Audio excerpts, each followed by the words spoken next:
Olá, está começando mais um Painel Brasil e eu recebo o Dr. José Irã Galo.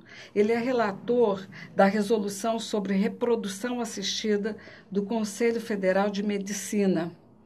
E o assunto vai ser a liberação da reprodução assistida, útero amigo. Tudo bem, doutor Irã Galo? Tudo bem, quero parabenizar da preocupação de vocês de trazer esclarecimento em relação à reprodução assistida, principalmente no que tange a resolução 1957 de 2010, do qual eu tive a honra de ser o relator. Bom, então vamos começar falando quais são os critérios para que um casal possa participar da reprodução assistida. Bom, primeiro esse casal tem que procurar a clínica, né? E nessa clínica será detectado qual a causa deste paciente de ela ser estéril. Bom, primeira coisa, é feito um tratamento hormonal. Se esse tratamento não surtir efeito, aí eles vão para outras técnicas, que nada mais é de que pegar um óvulo e um espermatozoide, fazer a união dos dois, que dá um embrião, e implantar dentro da cavidade intrauterina. E com isto vai ter o desenvolvimento. Lógico, evidente, o organismo dessa mulher tem que ser preparado na parte de hormônios. Ela vai usar hormônio, principalmente a progesterona, que é um hormônio que fixa este embrião na cavidade intrauterina, precisamente no endométrio. Bom, isto aí é feito da seguinte forma: ela procura, o médico tem por obrigação de orientar e explicar todo o mecanismo que vai ser ocorrido em relação a ela ter aquilo que ela mais deseja, que é um filho. Certo. Existe um critério, por exemplo, clínicas que podem fazer e outras não estão credenciadas ou não tem essa necessidade? Não, todas as clínicas, na própria resolução 1957, ela é muito clara, ela traz isso. Toda clínica que pratica, que utiliza a atividade fim, que é a medicina, ela tem por obrigação de ser registrada no conselho de origem. Certo. E tem que ter o diretor técnico. E essa clínica de reprodução assistida, ela tem uma equipe multiprofissional. Tem que ter sociólogo, psicólogos, nutricionista, assistentes sociais, e o médico geneticista. E nesta equipe tem que ter um responsável registrado no Conselho Regional de Origem, para que ele responda por qualquer ilicitude que porventura acontecer. Se fugir daquilo que está na resolução, ele está cometendo uma infração ética. Tudo aquilo que tiver, por exemplo, dúvidas, tem que procurar o Conselho Regional. Se o Conselho Regional não conseguir exarar esta dúvida, procura o Conselho Federal de Medicina. E o Conselho Federal de Medicina passa para mim, aí nós vamos analisar. Certo. E depois submeter a nossa plenária. Eu não posso ser o dono da verdade. Nossa, por exemplo, esta clínica, esta resolução é composta por vários integrantes. Esta resolução, esta comissão é composta pela Federação de Ginecologia e Obstetrícia, pela Federação de Reprodução Assistida, por vários membros que labutam na reprodução assistida de renome no Brasil, e eu coordeno esta comissão. Após esse trabalho todo, não quer dizer que já foi aprovado. Aí vai para a plenária discutir, onde tem 28 conselheiros. Certo. E a discussão é exaustiva. Por exemplo, quando chegou na parte de homoafetividade, foi um rebuliço dentro da nossa plenária, que são pessoas de evolução, né, com cabeças, tudo, mas tem os dogmas religiosos, né? Eu não posso aceitar isso, mas não pode. Nós temos avanços, e esses avanços nós não podemos ficar nesse retrocesso à parte. É verdade. Por exemplo, no Brasil, não tem nada que regule na parte jurídica a reprodução assistida, a não ser a nossa resolução. Agora é que o STJ, ele se pronunciou, certo, avalizando a nossa resolução. Porque eu fui ameaçado, inclusive, de processos por alguns deputados federais, uma vez que eu estava querendo transgredir a moral do nosso país. Então, com isto, o STJ disse que pode ter união do casal homoafetivo. Então, Claro. o Conselho Federal de Medicina deu um passo à frente, né? Então, hoje, só tem a nossa resolução que regula a reprodução assistida. Não tem lei ainda no nosso país. Bom, o senhor, quando colocou aqui na nossa primeira pergunta, o senhor falou, no caso da própria mulher ter o seu próprio bebê. Mas como é que é a reprodução assistida com útero amigo? Como é que funciona? Bom, veja bem, um casal homoafetivo, homem com homem, Certo. um doa o espermatozoide e eles vão no banco de óvulo e pega a doação de um óvulo. O que é que tem naquele banco de óvulo e de espermatozoide, das células germinativas, existe tudo, tem que ser, a pessoa não tem que saber a identidade do doador. Lógico. Mas tem lá as características daquelas pessoas que doaram aquele óvulo. E que quando ocorre a fecundação pode chamar ovo ou zigoto. Bom, tem lá as características. Analisa tudo, a parte genética, tudo e bom. No caso do homem com homem, ela vai ter que procurar quem? Uma barriga que vá fazer gestar aquele embrião. Tem que ser da família? Como é que Aí é? nós somos contra qualquer transação pecuniária. Certo. Mas lá na Índia, lá nos Estados Unidos, bom, nós estamos Lá nos é detendo outro aqui. departamento, né? Nós estamos nos detendo aqui. Então, o que é que se faz? Tem que ter um grau de parentesco. Por que isso? Para evitar demandas judiciais lá na frente. Teve até uma novela na Globo, que inclusive eles me consultavam muito. Agora não foi o ano passado, agora esse ano, e eu não estou lembrado, Fina Estampa, se eu não me engano. Tá, eu sei. Que teve um caso, que foi até, e aqui eu orientei bastante em relação qual foi a infração que a médica cometeu. Tá, foi a última novela, entendi. Aí, aquela novela era fictícia, mas teve realidade no Brasil já. Foi por isso que o Conselho Federal de Medicina, que tinha uma resolução de 18 anos, foi preciso acontecer alguma coisa para que nós nos alertássemos. Nós tínhamos que atuar. Nós não permitimos sexagem, que é escolher o sexo da criança. Nós não permitimos nenhuma transação pecuniária. Bom, aí nós colocamos até o segundo grau. Grau de paridade até o segundo grau. Por quê? Porque a gente acredita que aquele ato sublime tem que ter algum parentesco. Para que essa mãe que vai gestar, essa gestação amiga, não fuja com o neném, depois não quer dizer que o neném é dela. Entendi. Então, nós nos preocupamos com tudo. E colocamos, lógico, evidente, tem casos e casos. Aqueles casos omissos, tem que procurar o Conselho Regional de Origem. Se o Conselho não conseguir resolver, aí recorre ao Conselho Federal de Medicina. Mas se a clínica não fizer isto, ela está cometendo infração ética e poderá sofrer punição. O diretor técnico, que poderá ser desde a advertência até a cassação do exercício profissional, como já aconteceu naquele cidadão de São Paulo, que nós cassamos ele. Aquele doutor lá daquela clínica. Isso, que está foragido. Bom, como é feita a fiscalização para que não ocorra casos de barriga de aluguel? Já que a gente tocou nesse assunto. Aquelas barrigas de aluguéis que, porventura, tem a transação pecuniária, né? Bom, o que acontece é o seguinte, sempre vem à tona, né? A irregularidade, um dia chega ao conhecimento de alguém, né?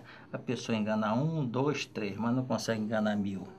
E com isto, como os conselhos têm a prerrogativa, ele fiscaliza e normatiza a medicina brasileira. Então, através de quê? De resoluções, que foi o nosso caso.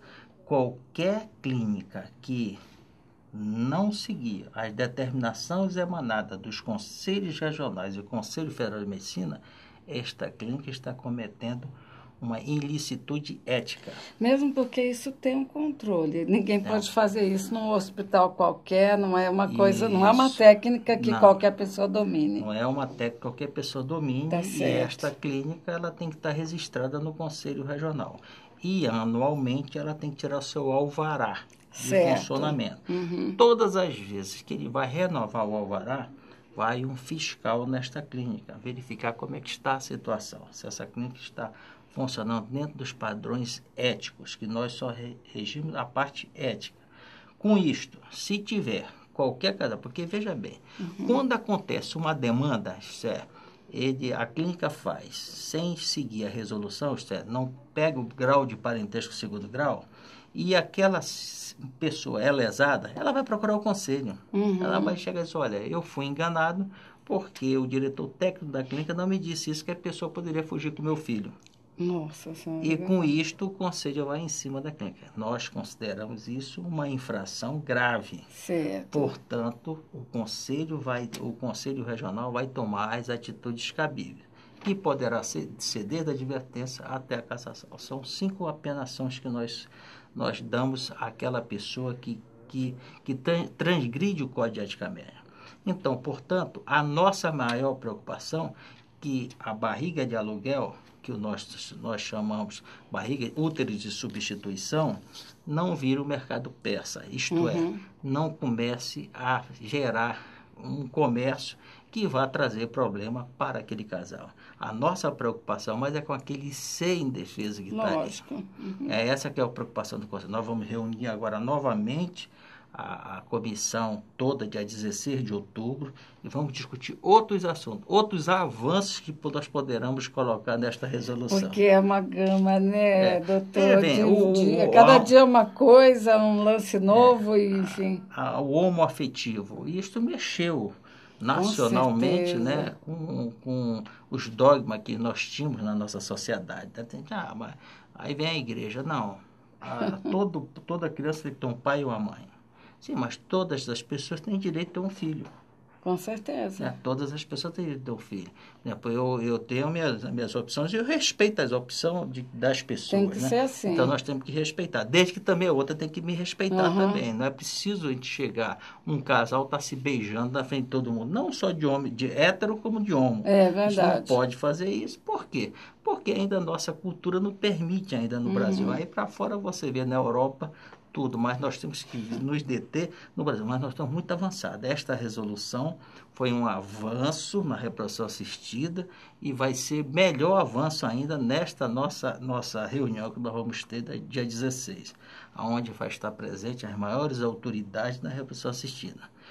Diretores de clínicas vão participar e automaticamente o que é que nós temos, o que é que eles poderão trazer de útil para que nós melhorássemos mais ainda essa resolução 1957. Doutor, o Conselho de Medicina Paulista vem autorizando mulheres não parentes a impressarem suas barrigas. Qual é a atitude que o Conselho Federal de Medicina está agindo neste caso? Bom, veja bem. Aqueles casos omissos são procurados os conselhos regionais. Os conselhos têm uma câmara técnica que é composta de pessoas de alto saber na especialidade. Entendi.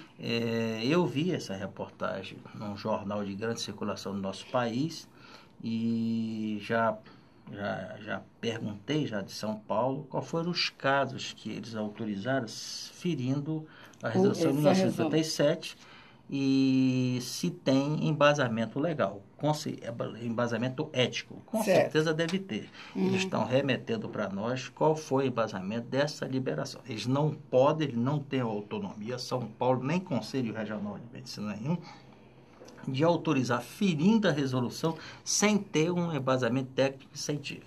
Porque pode acontecer, de repente, uma pessoa só no mundo, isso acontece, e ela não tem condição de ter filhos e, de repente, quer ter nós temos filhos, um caso enfim. agora, chegou na minha mesa ainda hoje por sinal, o casal de mulheres homoafetiva e uma vai dar o óvulo e a outra quer dar o útero.